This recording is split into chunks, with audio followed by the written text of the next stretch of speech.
Hello दोस्तों। I hope कि आप सब अच्छे होंगे और अपनी तैयारी अच्छे से कर रहे होंगे। तो जैसे कि हम सब C TET paper to SST के लिए 6 से 8 तक के एनसीईआरटी को एकदम line by line plus MCQ सहित पढ़ रहे हैं। तो आज हम सब का क्लास 7 का ये 5 चैप्टर है, जिसका नाम है कि जनजातियां खानाबदोश और एक जगह बसे हुए समुदाय। तो देखिए दोस्तों, इसके पहले हम सब क्लास 6 की पॉलिटी, हिस्ट्री और जियोग्राफी ख़त्म कर चुके हैं।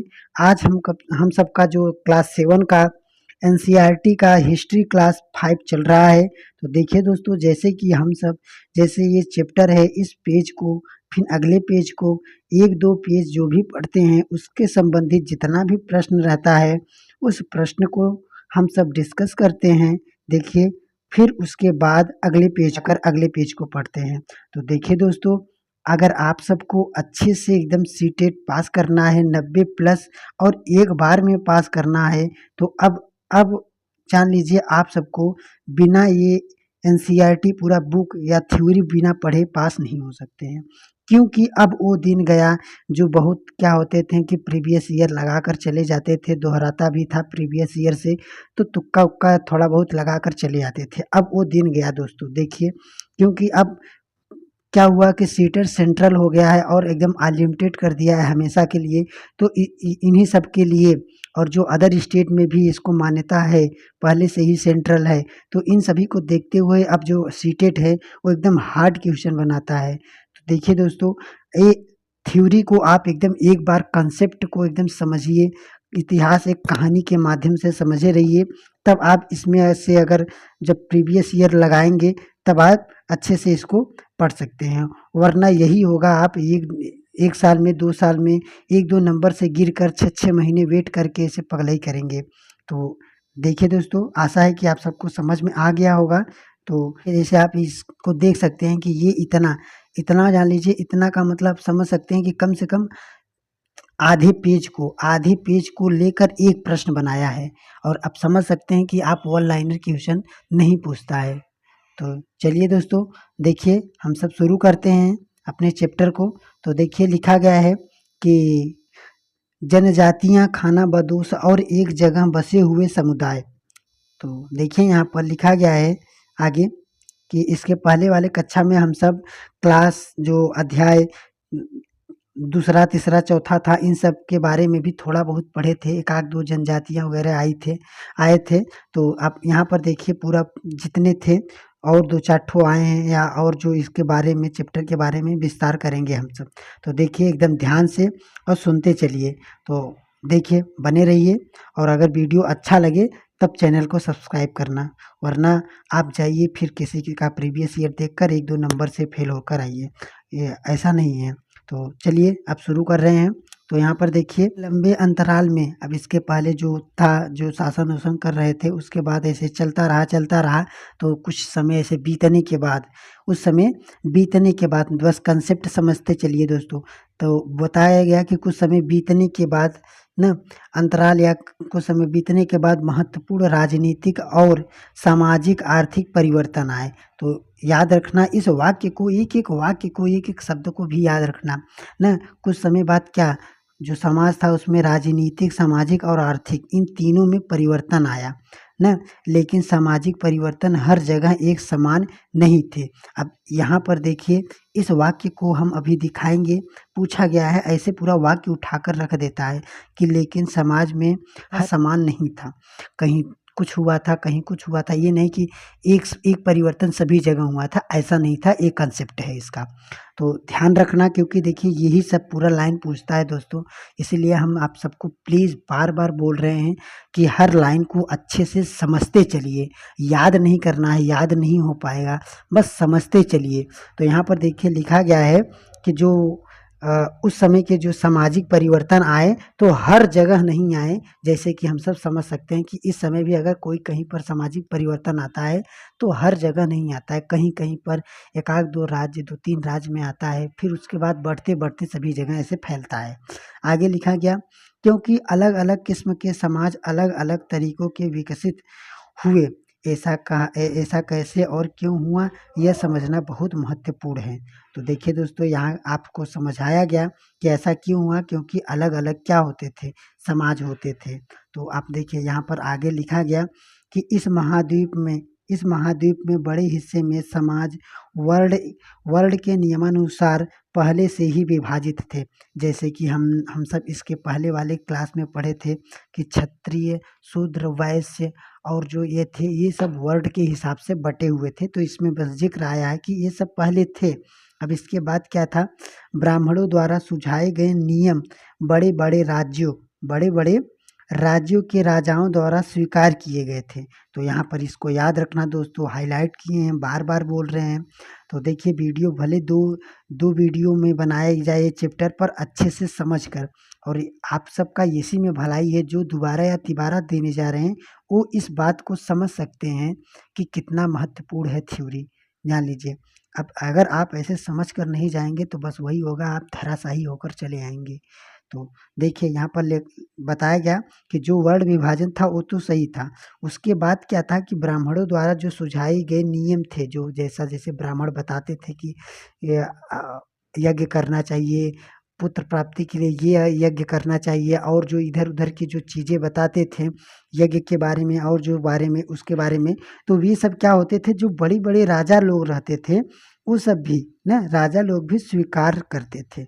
ब्राह्मणों का जो बताते थे नियम उसको भी स्वीकार करते थे राजा लोग भी, इस बातों को याद रखना। आगे लिखा गया है, इससे ऊंच और नीच तथा अमीर और गरीबी के बीच का फासला बढ़ गया। किससे? इससे ब्राह्मणों के द्वारा बताए गए जब नियम राजा लोग भी फॉलो करने लगे, ऐसा माना गया, तब क्या हुआ कि जो ऊंच नीच और अमीर गरीब ये सब भी क्या हुआ, इसका फासला बढ़ता चला गया कि कोई अमीर है, कोई नीच है, कोई गरीब है, ये सब ऐसा होता चला गया। क्यों? क्योंकि अब जब राजा मानने लगे ब्राह्मणों का मत, या ब्राह्मणों का जो नियम था वो भी मानने लगे, तब जब राजा ही मान रहे हैं ब्राह्मण का नियम, तो जैसा भी अगर ब्राह्मण कहेगा और राजा वैसा ही करेगा, जब वैसा ही रिएक्ट करेगा, वैसा आदेश देगा, तो जो प्रजा होगी वो कुछ राजा की बातों को मजबूरन मानना पड़ेगा। तो इसलिए क्या हुआ, तब सभी जगह ऊंच नीच अमीर गरीबी ये सब फासला उत्पन्न होने लगे, अर्थात ये सब मैटर क्या होने लगे, उत्पन्न होने लगे। आगे लिखा गया, दिल्ली के सुल्तानों और मुगलों के काल में ये श्रेणीबद्ध समाज ज़्यादा जटिल हो गई। तो ये जो श्रेणीबद्ध थी ना, ब्राह्मण क्षत्रिय शूद्र वैश्य, ये वाला क्या हुआ कि मुगलों के काल में ये श्रेणीबद्ध समाज बहुत जटिल होने लगी।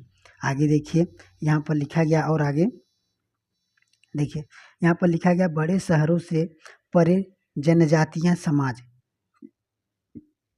देखिए लिखा गया है कि अलबत्ता दूसरी तरफ से समाज, जो अलबत्ता दूसरी तरह के समाज भी उस पर मौजूद थे। तो एक समाज था उस समय का, तो बोल रहे हैं वहाँ पर भी ये सब मौजूद थे। उपमहाद्वीप के कई समाज, जो समाज ब्राह्मण द्वारा सुझाए गए सामाजिक नियमों और कर्मकांडों को नहीं मानते थे। बस इसी वाक्य को याद रखना दोस्तों। अभी यहाँ पर पूछा गया कि बताया गया इसमें कि जो ब्राह्मण लोग रहते थे, ब्राह्मण लोगों के द्वारा जो बताए गए नियम कानून थे, वे उस समय के राजा भी मानते थे, राजा भी मानने लगे थे, जैसे कि यहाँ पर बताया गया। फिर यहाँ पर क्या बताया गया कि उपमहाद्वीप पे कई जो समाज ब्राह्मण द्वारा सुझाए, कई और जैसे अन्य समाज थे ना, तो वे ब्राह्मण द्वारा बनाए गए नियमों को न कर्मकांडों को नहीं मानते थे।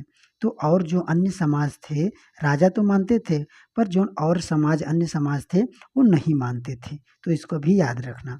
और न ही क्या वो जो और अन्य समाज थे, और न ही वे कई असमान वर्गों में विभाजित थे। ऐसा भी नहीं था कि वो किसी शूद्र में, किसी ब्राह्मण में, किसी अन्य में विभाजित थे, नहीं, वो अपने आप में ही स्वतंत्र रहते थे, वो सब विभाजित नहीं कर पाते हैं। इसका कहने का मतलब है ब्राह्मणों का नियम उन पर चल ही नहीं रहा था, ऐसा मानिए। आगे देखिए लिखा गया, प्रत्येक जनजाति के सदस्य नातेदारी के बंधन से जुड़े थे। अब देख लीजिए दोस्तों, अब कितनी बार हम बोलेंगे, तो अब ध्यान दे रखना, और अब बोलने की ज़रूरत ना पड़े, हर बात को, हर लाइन को अच्छी से सुनते और ध्यान देते रहिए। क्योंकि अभी देखो, ये हम जो हाईलाइट किए हैं, यही देखिए अभी कैसे प्रश्न बना है, यही सब हम बात आप सबको दिखाएंगे। तो देखिए लिखा गया है कि जो प्रत्येक जनजातियाँ थी उस समय ना, जो उसके सदस्य रहते थे, जनजातियाँ के जो और लोग रहते थे, वे नातेदारी और नातेदारी के बंधन से जुड़े थे। अर्थात उस समय भी ऐसा चल रहा था कि हमारे फूफा हैं, हमारे फूफा हैं, हमारे ये रिश्तेदार हैं, ये हमारे वो रिश्तेदार हैं, उस समय भी ऐसा था। अर्थात वे सब भी रिश्तेदारी से बंधन से जुड़े हुए थे। कई जनजातियाँ खेती से अपमान जीविकोपार्जन करती थी। कई जनजातियाँ क्या होती थी कि खेती करके अपना जीविका चलाती थी। और कुछ जनजातियों के लोग शिकार संग्राहक या पशुपालक थे। कुछ जनजातियाँ खेती भी करती थी, उसके अलावा कुछ जनजातियाँ क्या शिकार करती थी, पशुपालन करती थी। प्रायः वे अपने निवास स्थान के प्राकृतिक संसाधनों का पूरा इस्तेमाल करते थे। अर्थात बताया गया कि वे जो प्राकृतिक संसाधन रहते थे, अर्थात जो कृत्रिम नहीं थे, जो भी प्रकृति के द्वारा होता था, फल फूल घास और जो होता था, उन सब का निरीक्षण करके किसी न किसी रूप में उसे अपने यूज के लिए उसको बनाते थे या लाते थे, इतना समझिए ना, जितना भी हो सकता था। तो आगे लिखिए, आगे देखिए लिखा है कि प्राकृतिक संसाधन पूरी तरह से इस्तेमाल करते थे। कोई भी कैसा भी हो जाए, उसको खोज कर इधर उधर करके उसको खोज कर कि किस चीज़ के लिए उपयोग आ सकता था, तो ये सब इस्तेमाल करते थे।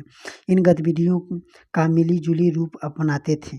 कुछ जनजातियाँ खानाबदोश थी, कुछ जो वहाँ पे की जनजातियाँ थी खानाबदोश थी। अब खानाबदोश क्या होता है आगे देखिए। और वे एक जगह से दूसरी जगह घूमती रहती थी। तो इन सब बातों को भी याद रखना कि जो खानाबदोश थी जनजातियाँ, तो ये जनजातियाँ क्या रहती थी, तो एक जगह से दूसरी जगह घूमती रहती थी ना।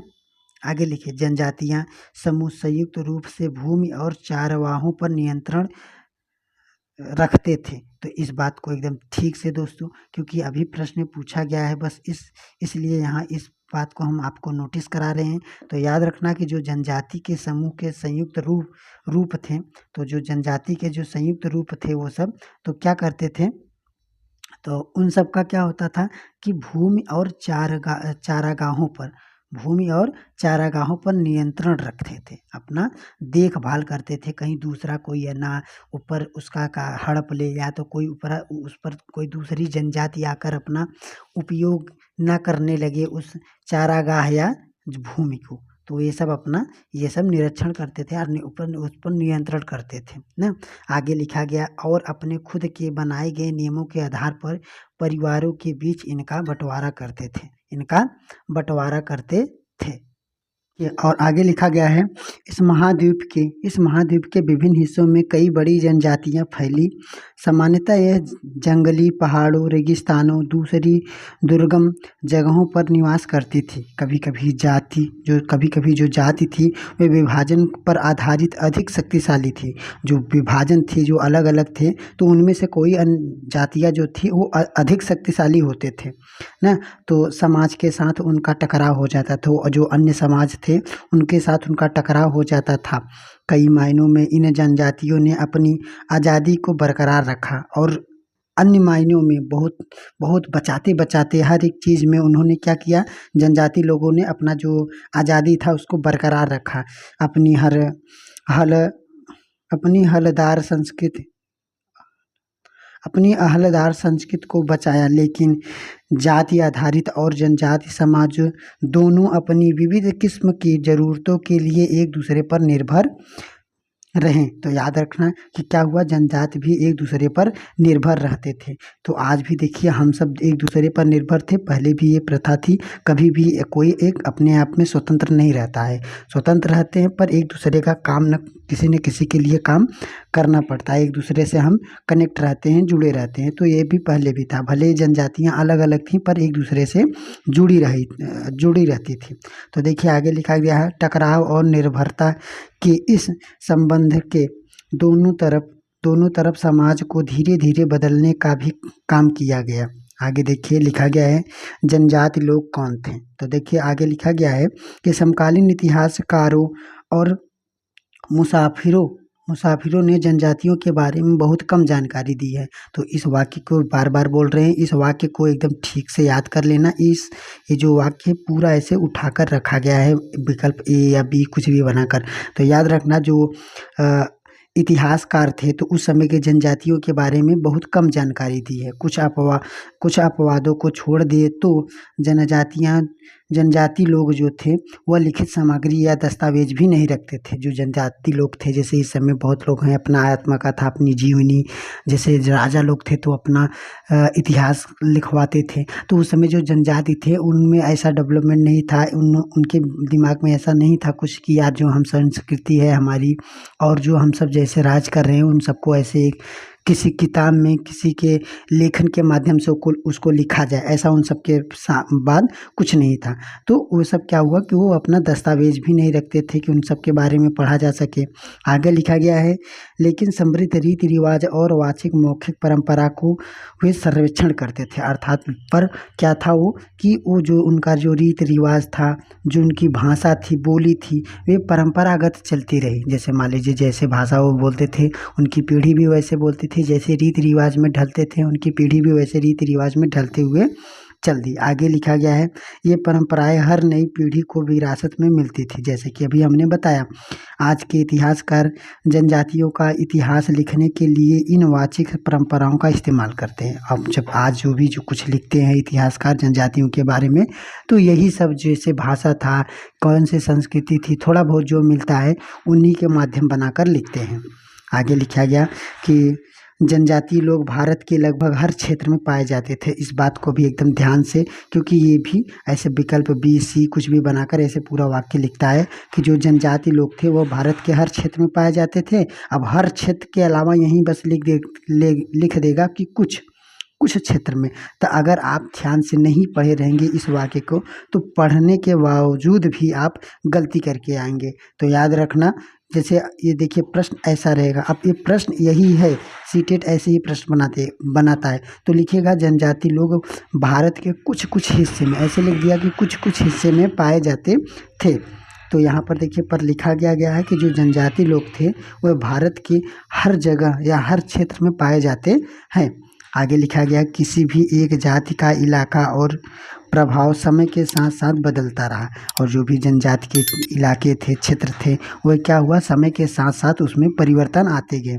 कुछ शक्तिशाली जनजातियों का बड़ा इलाका पर नियंत्रण था। तो जो कुछ शक्तिशाली जनजातियां थी उसमें तो उनका क्या था, बड़ा इलाकों में कुछ ज़्यादा विस्तार उनका इलाका था, उस पर भी अपना नियंत्रण जमाते थे।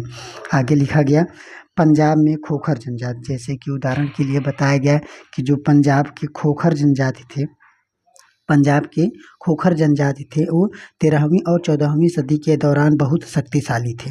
तो ये एक शक्तिशाली खोखर जनजाति थे जो बड़े इलाके में अपना नियंत्रण जमाए रखे थे। तो पंजाब के खोखर, ये भी याद रखना, कभी कभी पूछता है कि खोखर कहाँ के थे या किस देश के जनजाति थे, तो पंजाब के।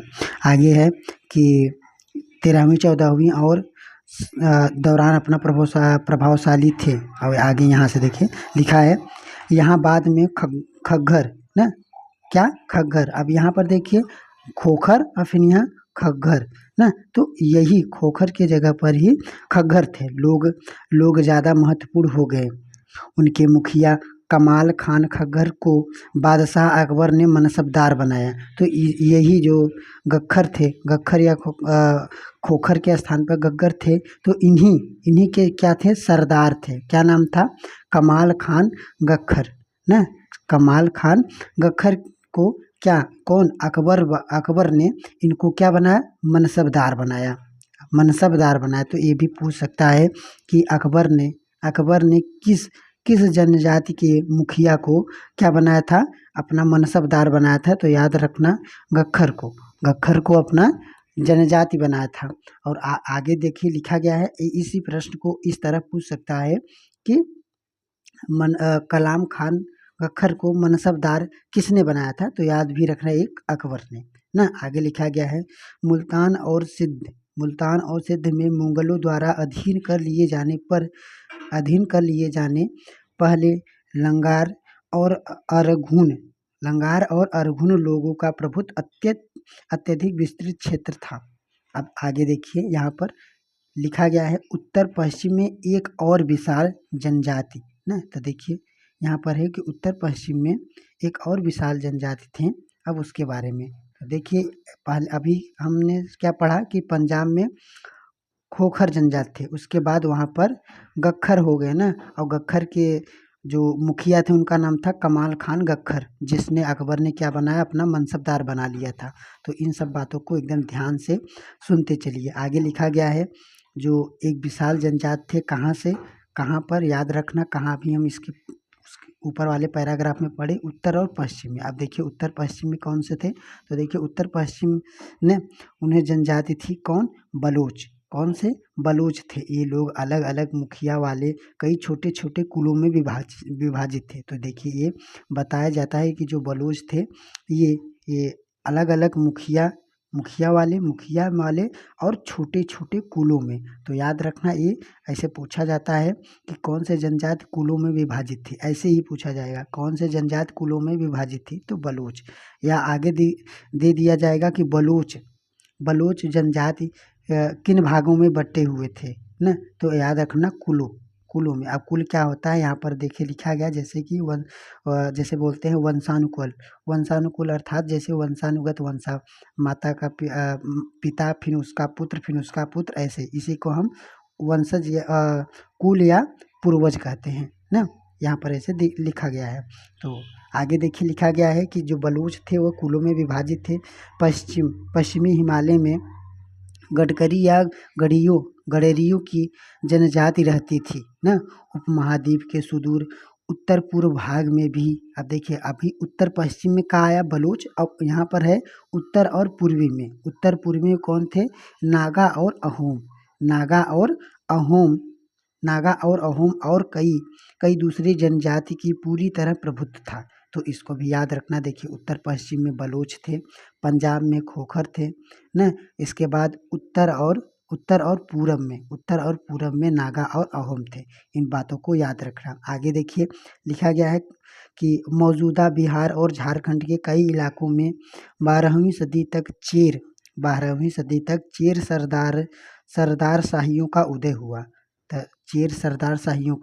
उदय हुआ। आगे लिखा गया है बादशाह अकबर के प्रसिद्ध सेनापति राजा मान सिंह।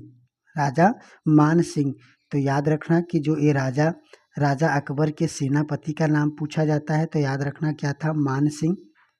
और अब देखिए ये मान सिंह ने ही कौन, अकबर के क्या थे, सेनापति मान सेन ने ही चेर पर आक्रमण किया था। तो आगे लिखा गया है कि प्रसिद्ध सेनापति मान सिंह ने ही 1551 में चेर लोगों पर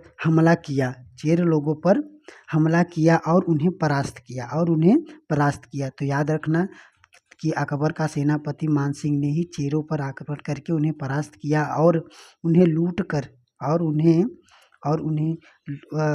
लूट कर अच्छा खासा माल इकट्ठा करके, लेकिन उन्हें पूरी तरह अधीन नहीं किया। तो इस बात को याद रखना कि मान सिंह जो था अकबर का सेनापति, उन्होंने चेर पर आक्रमण करके वहां धन लूट कर तो चला गया, पर उस चेर को या उस चेर लोगों को या चेर समुदायों को, जनजातियों को पूरी तरह अपने अधीन नहीं कर पाया। इस बात को एकदम मोस्ट इम्पॉर्टेंट समझकर याद रखना, क्योंकि यही सब प्रश्न कंफ्यूज करेगा। अभी आगे हम बता रहे हैं। तो देखिए जो मान सिंह था, उन्होंने तो परास्त कर दिया चेरों को और धन वगैरह भी लूट ले गए, पर उन्हें अपने अधीन नहीं बना पाया। अब आगे देखिए लिखा गया है औरंगजेब के समय मुगल सेनाओं ने चेर लोगों के कई इलाकों पर कब्जा कर लिया। पर जब अब अकबर के बाद जब औरंगजेब आया, तो उन्होंने भी अर्थात औरंगजेब ने भी चेरों लोग पर आक्रमण किया और कई इलाकों पर उनके कब्जे कर लिए। आगे लिखा गया इस जनजाति को अपना अधीन बना लिया। पर क्या हुआ कि जब औरंगजेब आया, तब चेर जनजाति को अपने अधीन बना लिया। तो देखिए यहीं पर प्रश्न बजाता है कि जो अकबर का सेनापति मान सिंह था, उन्हें सिर्फ उन्होंने क्या किया कि चेरों पर आक्रमण करके धन लूटकर बस चला गया। उन्हें अपने अधीन नहीं बना पाया। पर जो औरंगजेब था, उन्होंने आक्रमण किया और उनके किलों पर क्या हुआ, कब्जा करके उन्हें अपने अधीन भी बना लिया। तो अब यही प्रश्न पूछेगा कि अकबर ने, अब कंफ्यूज करने के लिए आपको यही देगा कि जो अकबर के मान सिंह थे, सेनापति मान सिंह थे, उन्होंने चेर पर आक्रमण करके और धन लूट कर उसको अपने अधीन बना लिया। तब ये यही अधीन बात गलत हो जाएगा, क्योंकि देखिए यहाँ अधीन नहीं बनाया ना उन्होंने, मान सिंह ने अधीन नहीं बनाया था, औरंगजेब ने अधीन बनाया था अपने को। तो याद रखना। आगे देखिए लिखा गया कि कई इलाकों पर कब्जा किया और इस जनजाति को अपना अधीन बना लिया। इस क्षेत्र में रहने वाले महत्वपूर्ण जनजाति में मुंडा और संताल थे। मुंडा और संताल थे। यद्यपि ये उड़ीसा और बंगाल में रहते थे। मुंडा और संताल ये उड़ीसा और बंगाल, झारखंड वगैरह, यही ये जो ऊपर दिया गया यहीं पर ये सब जनजातियाँ पाए जाते थे। आगे देखिए। अब देखिए प्रश्न आ गया, अगर आप इस इतने पैराग्राफ को ठीक से पढ़े होंगे, जितने पेज पढ़ाए अभी हम, तो इस प्रश्न को कर ले जाएंगे। तो देखिए लिखा गया है, उपमहाद्वीप में कई समाज ब्राह्मणों द्वारा सुझाए गए सामाजिक नियमों और कर्मकांडों को नहीं मानते थे और न ही असमान वर्गों में विभाजित थे, और ये सब जो थे अक्सर ऐसे समाज को जनजाति समाज कहा जाता था। तो ये बात सही है कि जो जनजातियाँ थी वे ब्राह्मणों के द्वारा बनाए गए जो वर्ण व्यवस्था थे उनको नहीं मानती थी, और जो उनका कर्म कांड था उनको भी नहीं मानती थी। वे अपने आप में क्या थे, स्वतंत्र थे ना, वे अपने आप में ही स्वतंत्र थे। और कौन थे, ये जनजाति लोग ही थे। तो ये बात सही है। दूसरा है, जनजाति समूह व्यक्तिगत रूप से भूमि और चारागाह पर नियंत्रण रखते थे। तो ये बात भी सही है, जैसे कि हम सब हाईलाइट करके बताए थे, ये जो जनजाति थे ये भूमि पर और चारागाहों पर अपने क्या करते थे ना, नियंत्रण रखते थे, अर्थात उनका हमेशा देखते रहते थे कि कोई दूसरा उस पर कब्जा न कर ले। आगे है कि जाति आधारित और जनजातियाँ समाज दोनों अपनी विविध किस्म के ज़रूरतों के लिए कभी एक दूसरे पर निर्भर नहीं थी। तो ये बात गलत है। आज भी हम सब एक दूसरे पर निर्भर थे और पहले भी हम सब एक दूसरे पर निर्भर थे, चाहे किस समाज के हों, चाहे किस क्या होते हैं, चाहे किस देश के हों, हम सब एक दूसरे पर निर्भर है। तो ये बात हमारा गलत हो गया और पहला और दूसरा हमारा सही है। तो हमारा हो जाएगा पहला और दूसरा सही है। आगे देखिए लिखा गया है कि जो चेर के बारे में, देखिए चेर जनजाति के संदर्भ में नीचे दिए गए कथनों पर विचार कीजिए। बादशाह अकबर के प्रसिद्ध सेनापति मान सिंह ने चेर लोगों पर हमला कर उन्हें परास्त किया। ये बात सही है, क्योंकि बस परास्त किया था। अब अगर यहीं दे देता कि उन्हें अपने अधीन किया, तो अगर आप ठीक से नहीं सुने रहेंगे तो इसको सही मार कर चले आएंगे। तो पर इस पॉइंट को याद रखना कि जो मान सिंह था अकबर का सेनापति, उन्होंने सिर्फ चेरों को परास्त किया था, सिर्फ परास्त किया था, पूरे अपने उनको अधीन नहीं बना पाया था। आगे देखिए इसी को लिखा गया है, इसी प्रश्न को, कि देखिए लिखा गया है कि इस युद्ध के बाद चेर मुगलों के पूरे तरह से अधीन नहीं हुए, जो थे तो मुगलों के पूरे अधीन नहीं हुए। तो देखिए ये बात सही है हमारा कि ये पूरे तरह से अधीन नहीं हुए। पहला भी सही है और दूसरा भी सही है, पहला और दूसरा दोनों सही है। और पर यहाँ देखिए यहाँ पर पूछा गया है कौन से बात असत्य है, कौन सा बात असत्य है। तो हमारा पहला तो सही है, पहला तो सही है, और दूसरा क्या है, असत्य है। ये पूरी तरह से अधीन नहीं किया था, पूरी तरह से अधीन नहीं किया था। देखिए अब आगे क्या है कि देखिए अकबर के शासनकाल में 1562 में आसिफ खान के नेतृत्व में जब गुलाम सेना के गढ़ कटंगा पर हमला किया, तब उनका सम्मान सामना किससे हुआ, सम्मान नहीं, सामना किससे हुआ, किसका, तो जो गढ़ कटंगा था, तो अकबर का सामना किससे हुआ। तो यहाँ पर देखिए एक रानी दुर्गावती थी, उनसे सामना हुआ था, और इन्होंने क्या किया था, फिर इनको परास्त किया था। तो ये अपना अधीनता न स्वीकार करते हुए अब स्वयं भी अपना क्या हुआ था, उसको बोलते हैं कि समर्पण कर दी थी, अपना मार ली थी अपने आप को ही। तो यहाँ पर देखिए आगे लिखा गया है कि कर्नाटक और महाराष्ट्र की पहाड़ियाँ कोली वेराद तथा कई दूसरी जनजाति के निवासी थे। आगे लिखा गया है कोली लोग गुजरात के कई इलाकों में भी रहते थे। जो कोली लोग थे वे गुजरात के, याद रखना, ये जो कोली थे ये गुजरात के कई इलाकों में रहते थे। कुछ और दक्षिण में कोरागार, वेतर मारवा और दूसरी जनजाति की विशाल आबादी थी। भीलों की बड़ी जनजाति पश्चिमी और मध्य भारत में फैली हुई थी। आगे है 16वीं देखिए आगे लिखा गया है कि भीलों की बड़ी जनजाति पश्चिमी मध्य प्रदेश में फैली हुई थी। तो इस बात को भी याद रखना दोस्तों, जो भील थे वे पश्चिमी और मध्य भारत में थे, पश्चिमी और मध्य भारत में थे ना। आगे लिखा गया 16वीं सदी का अंत आते आते उनमें से कई एक जगह बसे हुए खेतिहर और यहाँ तक कि जमींदार बन चुके थे। तब भी भीलों के कई कुल शिकारी संग्राहक बने थे। मतलब यहाँ पर कहने का मतलब ये है कि जो भील थे वे शक्तिशाली भी हो गए थे, उन खेतिहर हो गए थे, जमींदार भी हो गए थे, पर कुछ संख्या में वे शिकारी और संग्राहक भी थे, अर्थात पूरे तरह से नहीं बने थे। कुछ उसमें से जैसे बोलते हैं कि पहले अपने जैसा ही जीवन जीते थे। मौजूदा छत्तीसगढ़, मध्य प्रदेश, महाराष्ट्र और आंध्र प्रदेश में गौंड लोग बड़ी तादाद में फैले। तो याद रखना इस देश जो लिखा गया है, तो इस शहर को कौन से, छत्तीसगढ़, मध्य प्रदेश, महाराष्ट्र, आंध्र प्रदेश, ये चारों पर लोग गौड़ लोग अपना तादाद में फैले हुए थे। तो इसको याद रखना, कहाँ, छत्तीसगढ़, मध्य प्रदेश, महाराष्ट्र और आंध्र प्रदेश में। आगे देखिए लिखा गया है रात में भील लोग हैं वह शिकार कर रहे हैं, यहाँ पर देख सकते हैं आप। आगे देखिए लिखा गया है कि खाना बदोश और घुमंतू लोग कैसे रहते थे। तो जो खाना बदोश और घुमंतू लोग हैं उनके बारे में लिखा गया है। तो देखिए आगे लिखा गया है खाना बदोश चारवाही अपनी जानवरों के साथ दूर दूर तक घूमने जाते थे।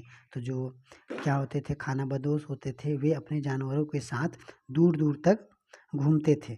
उनका जीवन दूध और अन्य पशुचारी उत्पादन पर निर्भर था। उनका जो जीवन था वह जो जानवरों से जो दूध था और अन्य पशुचारों पर, अर्थात जहाँ पर चर ज़्यादा रहते थे, जैसे है जहाँ पर पशु चरते थे वहाँ पर वो सब जाते थे। और लिखा गया है कि वे खेतिहर और गृहस्थों के अनाज, कपड़े, बर्तन और ऐसी ही चीज़ों के लिए ऊन, घी इत्यादि का विनिमय भी करते थे। अर्थात जैसे होता था कि वे खेतिहर थे, खेतिहर के अलावा वो जो गृहस्थ जीवन में जो कपड़े, बर्तन, ऐसी चीज़ों का, जैसे ऊन हुआ, घी हुआ, जानवरों का जो, तो इनका क्या करते थे, विनिमय करते थे। अर्थात एक दूसरे के जगह लेन देन भी करते थे। अर्थात यहाँ का सामान वहाँ देते थे, फिर वहाँ का सामान जो भी अच्छा रहता था सस्ते दाम पर यहाँ मिल जाता था तो उसको वहाँ से ले आते थे। आगे देखिए कुछ खाना बदोश अपने, तो यहाँ पर देखिए कुछ लिखा गया है कि घुमंतू व्यापारी की श्रृंखला भारत को बाहरी दुनिया से जोड़ती थी। जो घुमंतू व्यापारी रहते थे खाना बदोश, ये बाहरी दुनिया से जोड़ते थे। यहाँ मेवा इकट्ठा करके उन्हें ऊँटों पर लादा जा रहा है। मध्य एशिया के व्यापारी ऐसी वस्तुएं भारत लाते थे जहां बंजारे और अन्य व्यापारी उन्हें स्थानीय बाजारों में पहुंचा सके। तो यहाँ पर देखिए आप चित्र में देख सकते हैं कि यहाँ पर देखिए जो ये जनजाति हैं इकट्ठे हुए हैं और ये जो सामान लाए हैं एक दूसरे, अपने आप को जो ज़रूरत के सामान हैं एक दूसरे से लेन देन कर रहे हैं। तो आगे देखिए लिखा गया है यहाँ पर कि जानवरों पर सामानों को ढुलाई का काम भी करते थे। एक जगह से दूसरी जगह आते जाते वे सामानों की खरीद या लेन देन भी करते थे। तो याद रखना कि जो थे ये खाना बदोश लोग, तो वे कार्य करते थे जानवरों पर अपना एक सामान को भी एक जगह से दूसरे जगह पहुंचाते थे। आगे देखिए, अब आगे यहाँ पर खाना बदोश के बारे में देखिए लिखा गया है खाना बदोश और भ्रमणशील समूह। खाना बदोश घुमंतू लोग होते थे, जैसे कि अभी हम सब पढ़े। उनमें से कई पशुचारी होते थे जो अपनी रेवड़ और पशुगृह के साथ एक चारागाह से दूसरे चारागाह घूमते रहते थे। इस तरह दस्तकार या फेरी वाले और नृतक, गायन एवं अन्य तबासबिन भ्रमणशील समूह अपना काम धंधा करते थे। अर्थात ये सब जो थे क्या होता था, जो नृतक, गायन और फेरी वाले ये सब भी इन सब में शामिल थे। तो आगे लिखा गया अपना काम धंधा करते थे, एक जगह से दूसरी जगह यात्रा पर रहते थे। खानाबदोश और भ्रमणशील समूह दोनों अक्सर उन जगह लौट कर जाते थे जहां उन्हें पिछले साल दौरा किया गया था। तो इस बात को याद रखना। अब देखिए यहाँ पर एक जनजाति है बंजारा। क्या थी? बंजारा। अब देखिए बंजारा के बारे में पढ़ना है। आगे है कि बंजारा लोग सबसे महत्वपूर्ण व्यापारी खानाबदोश थे। तो ये इस बात को एकदम ध्यान से कि जो बंजारा लोग थे ये व्यापारी के माने में, व्यापार के माने में जो खानाबदोश हुए घुमंतू, खानाबदोश का मतलब जो घूम कर व्यापार करते हैं। तो ये जो बंजार जनजाति थी, हालांकि वैसे हर जनजातियां ऐसे घूमकर ही खानाबदोश रहती थी, पर क्या है जो बंजार थे ये सबसे महत्वपूर्ण व्यापारी थे, ऐसा मानिए। आगे लिखा गया है कि उनका करवा टांगा कहलाता था। सुल्तान अलाउद्दीन खिलजी, जो सुल्तान अलाउद्दीन खिलजी बाजारों का ही इस्तेमाल नगर के बाजारों तक अनाज की ढुलाई करते थे। ये जो बंजार लोग थे, जब बताए थे इसके पहले वाले चैप्टर में, जो अलाउद्दीन खिलजी था वह बाजारों पर नियंत्रण किया था, अर्थात कोई भी एक निश्चित कीमत पर ही बाजार में जो अन्य चीज़ें थी उसको बेच सकता था। ऐसा अलाउद्दीन खिलजी ने ऐसा नियंत्रण किया था बाजार पर। तो अलाउद्दीन खिलजी के समय जब बाजार पर नियंत्रण कर लिया था, तो ये जो बंजार लोग थे, तो ये बंजार लोग ही बाजारों में क्या करते थे, अनाजों का उसको ढुलाई करते थे, अर्थात वहाँ पर बाजारों में पहुँचाते थे। तो आगे देखिए लिखा गया है, बादशाह जहांगीर ने अपने संस्मरण में लिखा है कि बंजारे विभिन्न इलाकों में अपने बैलों पर अनाज ले जाकर शहरों में बेचते भी थे। तो याद रखना, ये पूछ भी सकता है कि यहाँ पर पूछेगा कि जो बंजार विभिन्न इलाकों के बंजार, यहाँ पर देखिए ऐसे पूछेगा कि जो बंजारे थे विभिन्न इलाकों में बैलों पर अनाज ले जाकर शहरों में बेचते थे, यह किसने कहा था? या यह वाक्य अपने संस्मरण में किसने कहा था?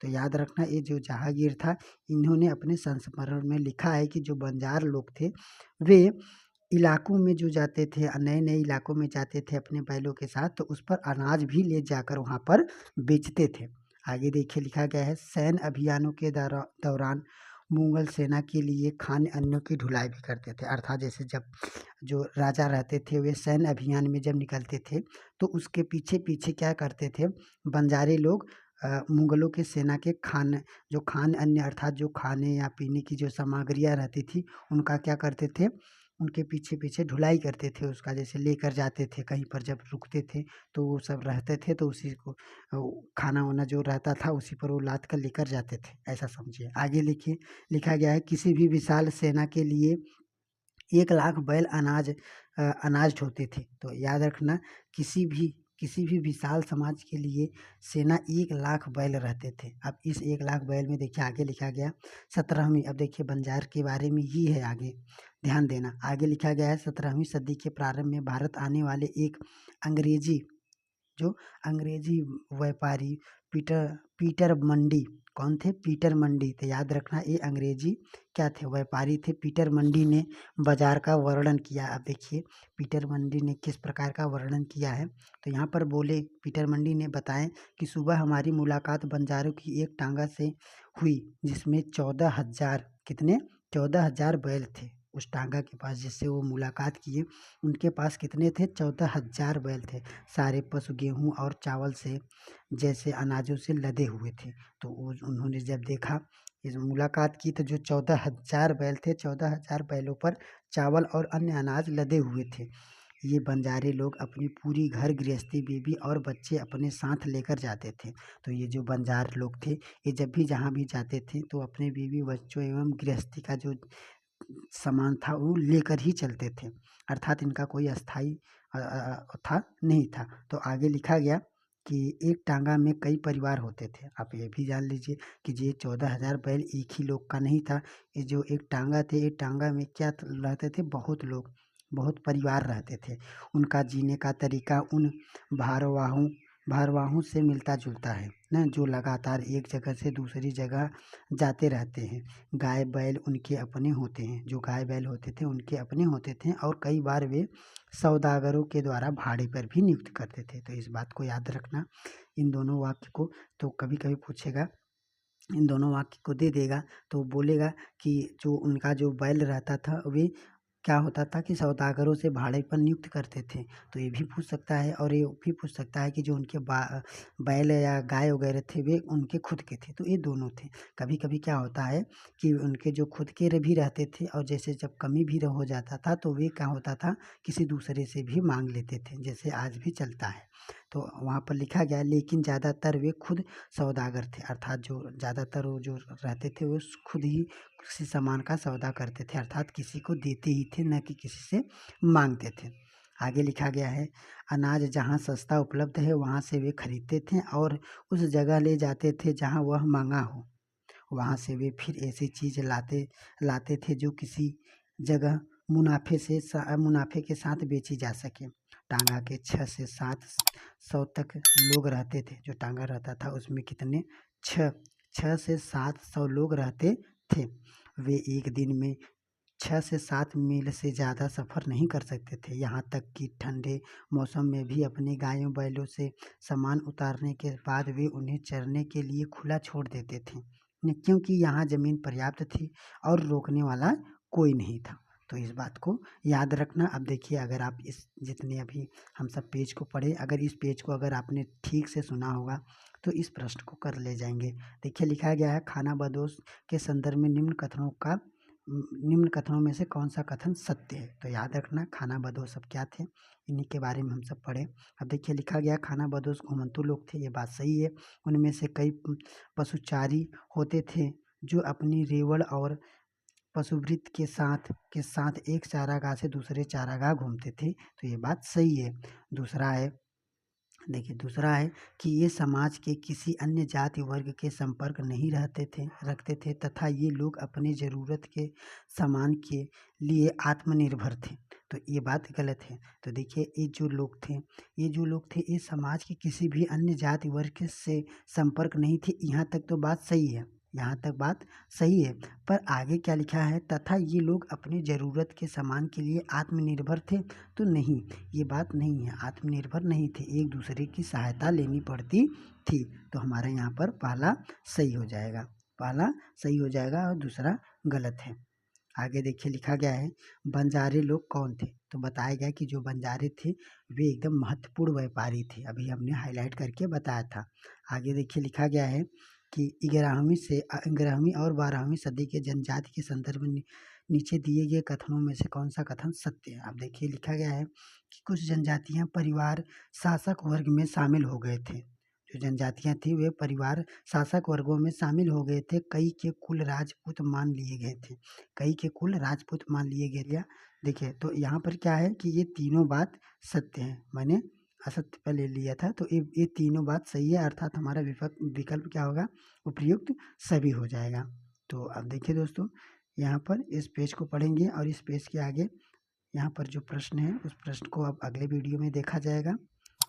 चलिए अब मिलते हैं इसी पाठ के अगले वीडियो में।